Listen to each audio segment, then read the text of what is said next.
এখানে উপস্থিত সকলকে আমার প্রণাম জানাই। আমি একটা লেখা পড়ছি, এটা আমি ফেসবুক থেকে পেয়েছি। আমি কে লিখেছেন আমি সেটা বলতে পারবো না, ওখানে একটা দেওয়া ছিল না, সেই জন্য। যখন প্রাক্তন একটি মেয়ে তার প্রেমিককে জিজ্ঞাসা করলো, আচ্ছা অন্য কারোর সাথে আমার বিয়ে হয়ে গেলে তুমি কি করবে? ছেলেটা উত্তর দিল, ভুলে যাব। ছেলেটির উত্তর শুনে মেয়েটির আগে অন্যদিকে মুখ ঘুরিয়ে নিল। ছেলেটি আবার বলল, তুমিও আমাকে ভুলে যাবে, এটাই সবচেয়ে সত্যি কথা। আমি যত দ্রুত তোমাকে ভুলে যাব তার চেয়েও বেশি দ্রুত তুমি আমাকে ভুলে যাবে। প্রেমিকা প্রশ্ন করল, কিরকম? ছেলেটি বলতে শুরু করলো, মনে করো বিয়ের প্রথম 3 দিন তুমি এক ধরনের ঘোরের মধ্যে থাকবে। শরীরে গয়নার ভার, মুখে মেকআপের প্রলেপ, চারিদিকে ক্যামেরার ফ্ল্যাশ, মানুষের ভিড়।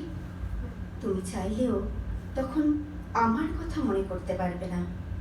আর আমি তখন তোমার বিয়ের খবর পেয়ে হয়তো কোনো বন্ধুর সাথে মদ টদ কিছু খেয়ে পড়ে থাকবো, আর একটু পর পর তোমাকে হৃদয়হীনা বলে গালি দিব।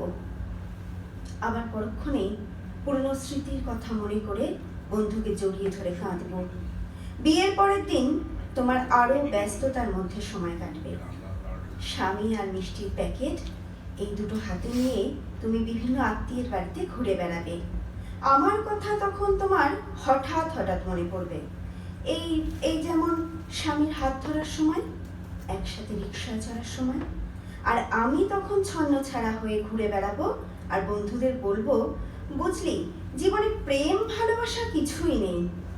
পরের 1 মাসে তুমি হানিমুনে যাবে, নতুন বাড়ি পাবে, শপিং, ম্যাচিং, শত প্ল্যান, আর স্বামীর সাথে হালকা মিষ্টি ঝগড়া। তখন তুমি বিরাট সুখী। হঠাৎ আমার কথা মনে হলে ভাববে, আমার সাথে বিয়ে না হয়ে বোধহয় ভালোই হয়েছে। আমি ততদিনে বাপ, মা, বন্ধু কিংবা দাদা ভাইয়ের ধমক খেয়ে মোটামুটি সোজা হয়ে গেছি। ঠিক করেছি কিছু একটা করতেই হবে। তোমার চেয়ে একটা সুন্দরী মেয়ে বিয়ে করে তোমাকে দেখিয়ে দিতে হবে।